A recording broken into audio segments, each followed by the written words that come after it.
jërë ngeen jëf chers internautes de Sport Life 221 ñu ngi leen di nuyu di leen jaajëfal amaat mbégte saa su nekk di leen retrouver ci suñu plateforme digitale fas yéene ànd ak yéen après un week-end bi nga xamante ne on souhaite que vous l'avez passé dans ak ay excellents moments donc ñu ngi leen di jaajëfal bu baax a baax di leen souhaiter tamit un bon début de semaine à toute la communauté sénégalaise donc nii la ñuy jaare ni dugg ci li nga xamante ne moom mooy bi la jotaay comme ni ñu ko tàmmee di def saa su ne dëgtal leen les brèves de l'actualité sportive donc tey dinañu ñëw en somme sur la une des journaux comme ni ñu ko tàmmee di def après tamit ñëw def un petit débriefing sur les matchs chocs yi nga xamante ne amoon na durant ce week-end fas yéene ko partager ak yéen donc mu nekk tamit tout le temps ay informations yi nga xamante ne ñu ngi leen koy toppal ci suñu plateforme digitale bii di Sport Life 221 donc ñii di soog découvrir plateforme bi ñu ngi leen di wax ngeen abonné bës la cloche de notification pour recevoir tout ce qui est information donc c'est parti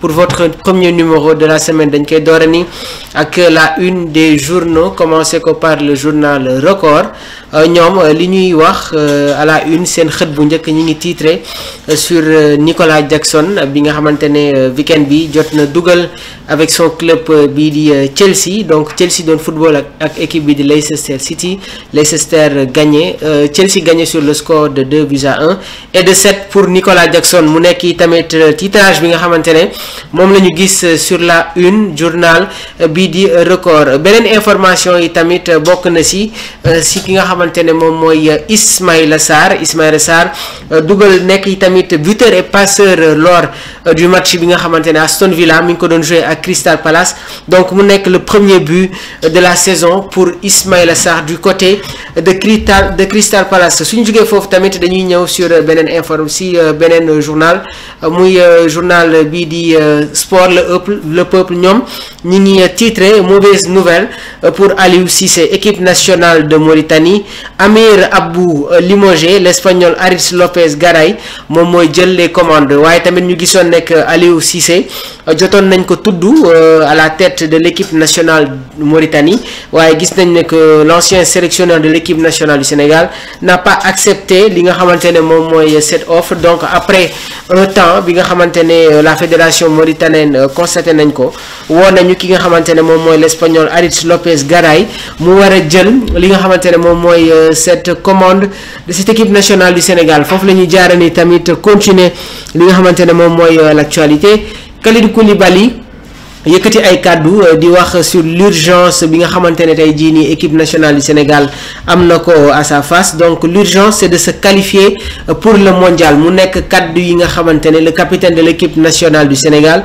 moom la yëkkati la qualification pour la CAN 2025 en poche donc les Lions vont se taper quelques mois de break le temps de voir venir la suite des éliminatoires du mondial 2026 en mars prochain mu nekk tamit une échéance très importante si on sait que le Sénégal est devancé au classement dans sa poule donc Kalidou Koulibaly mu ngi sonné déjà l'alerte donc après avoir survolé les éliminatoires de la CAN 2025 avec au bout une qualification avant limite et une première place du groupe les Lions vont se taper quelques temps avant de revenir fi nga xamante ne moom mooy dans la sélection donc le temps aussi pour les fédéraux et les autorités de désigner un nouveau staff technique national après l'intérim de Pape Bounama Thiaw. Pape Bounama Thiaw moom moo yoroon équipe nationale du Sénégal après le départ de Aliou Cissé. Donc gis nañ ne que monsieur Augustin Senghor jotoon na affirmer que équipe nationale du Sénégal dinañu am un nouveau coach d'ici la fin de l'année. Donc mu nekk tamit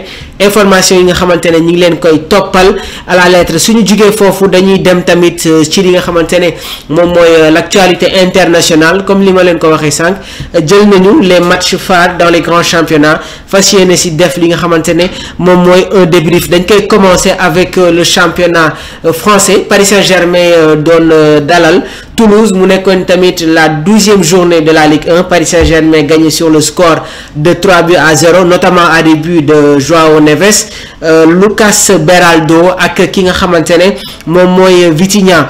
Le João Neves ci premier but bi ki nga xamante ne moom mooy Achraf Hakimi moom moo ko passe à la 35e minute de jeu. Donc mu nekk tamit une victoire pour les Parisiens. L'Olympique de Marseille doon jouer ak équipe bi di Lens. Marseille fekk ji woon le RC Lens.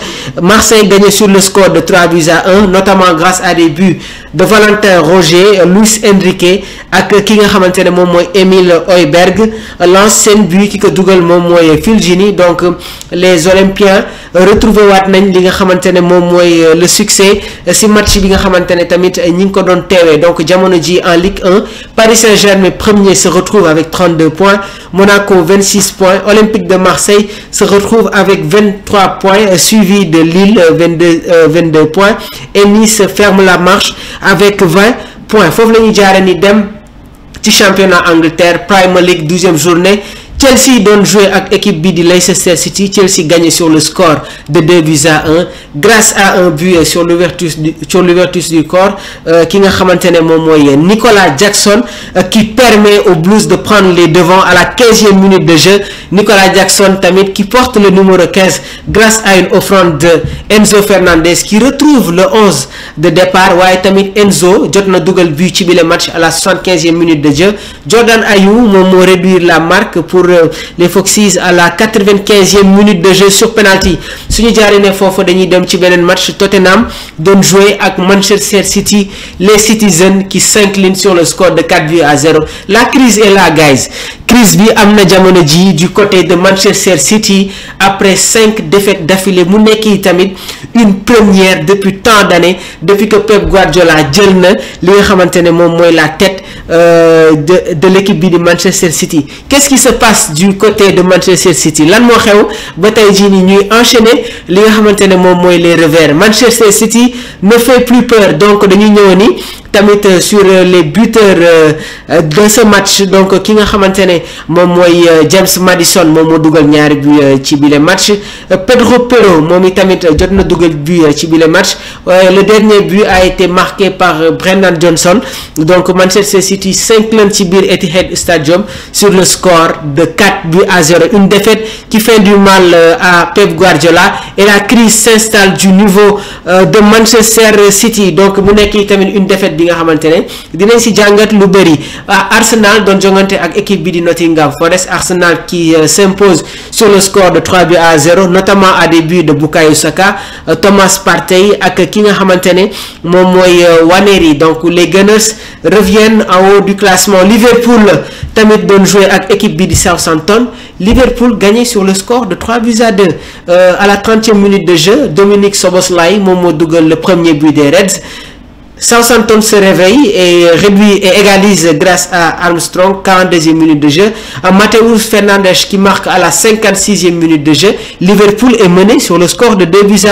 Mohamed Salah, 65e minute de jeu, qui égalise en faveur des Reds sur une offrande de Gravenberch. À la 83e minute de jeu, le pharaon de l'Égypte marque le 3e but à la 83e minute de jeu sur penalty. Donc Liverpool plus que jamais leader de la Premier League. Regardez, Liverpool se retrouve avec 31 points, Manchester City se retrouve avec 23 points. Donc jamono ji Liverpool mi ngi commencé di creuser écart au niveau de la Premier League. Chelsea se retrouve 3e avec 22 points en égalité avec Arsenal. Brighton 22 points et Tottenham se retrouve 6e avec 19 points. Donc mu nekkoon ni tamit les matchs chocs yi nga xamante ne amoon na dans le championnat anglais.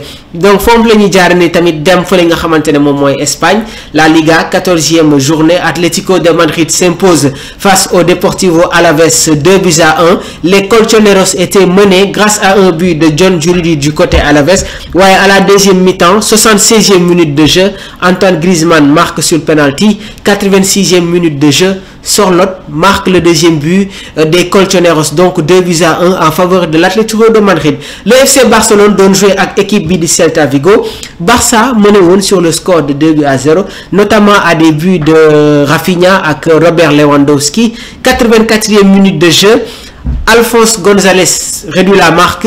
Hugo Alvarez 86e minute de jeu qui égalise en faveur du Celta Vigo. waaye tamit ce match a été marqué par le carton rouge de Marc Casado, donc moom itamit mu am la note la plus faible mun naa nekk du match avec 5,4. donc le Barcelone est en train de traîner après les revers bi nga xamante ne amoon na ko face à la Real Sociedad.